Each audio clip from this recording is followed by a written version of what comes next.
Well, good day, Gothamites. Happy Monday. We just got done working from 10 p.m. on Sunday night to 10 a.m. this Monday morning.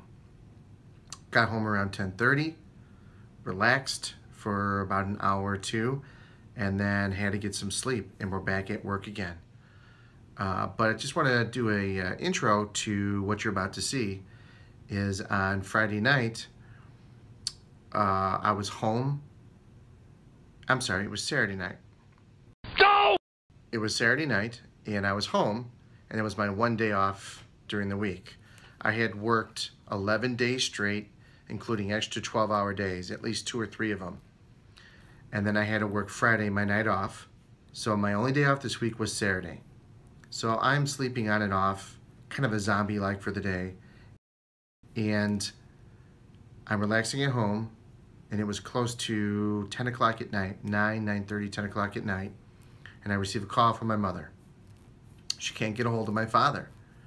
They're off at a hotel. My mother, my sister, my mother's sister, meaning my aunt, they're off at a hotel at a Chicago Blackhawks convention. They're there for 2 days, and they were staying overnight in a hotel. They were in downtown Chicago. They were having fun. So, but they couldn't get a hold of my father because he was supposed to pick them all up in downtown Chicago on Sunday morning. So I'm relaxing at home, and I get a call. My mom can't get a hold of my father. So what follows next is what you see what happened on Saturday night. But first, let me take a selfie. It is 7 o'clock in the morning, and I'm at work. And look at the beautiful scenery in back of me. We have to check certain places along the river. Beautiful scenery.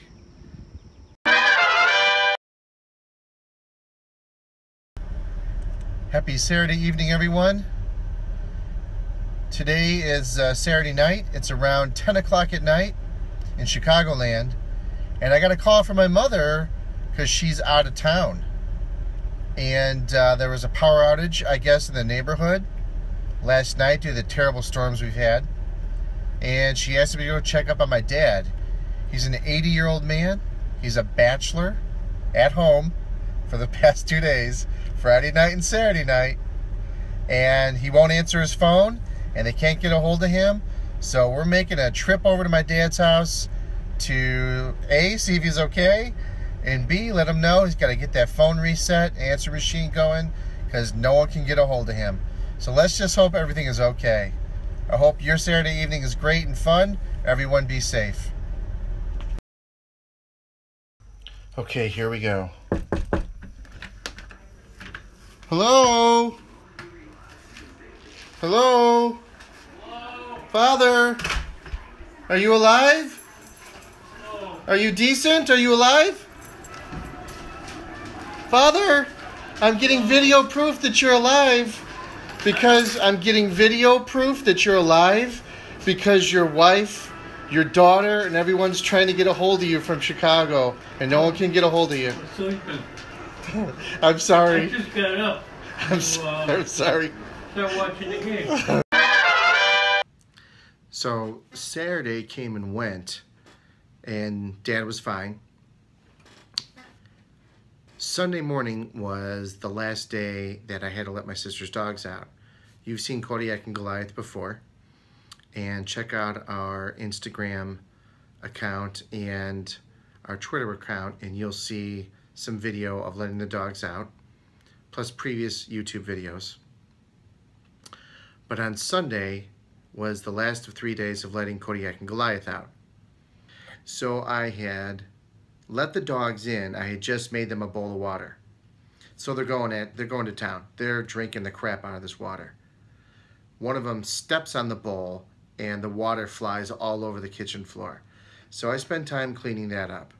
After I'm done, I start to make the food. Tastes like bacon!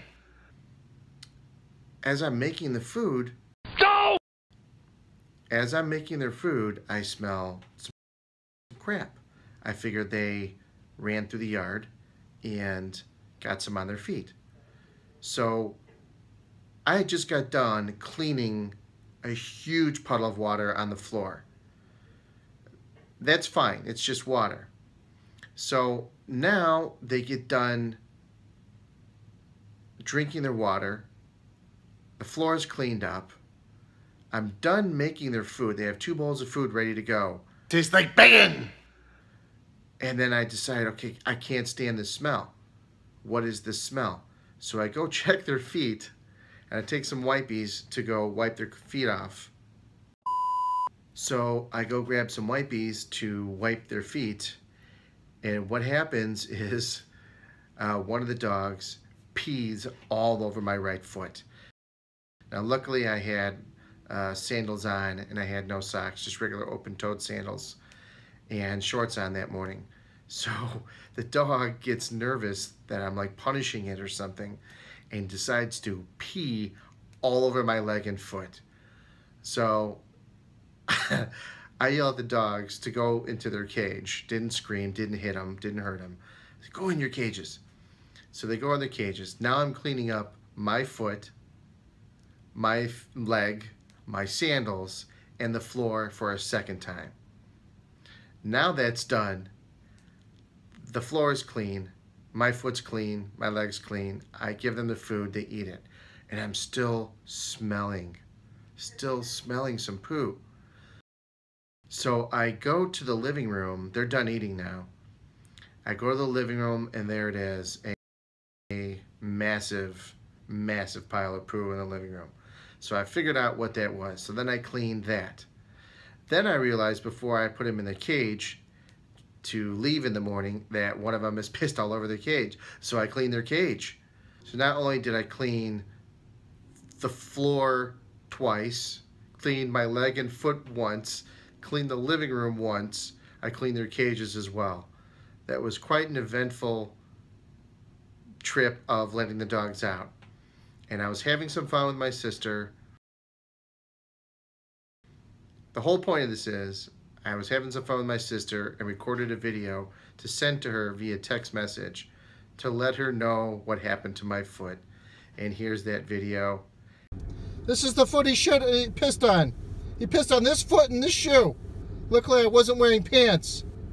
I had to clean up the shoe, my foot, my leg, and the floor.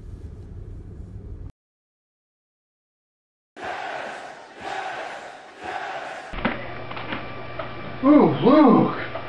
Ooh!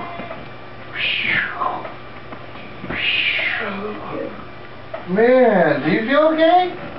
Because you smell like you're dead. Yeah. That must have felt good, that one. Yeah.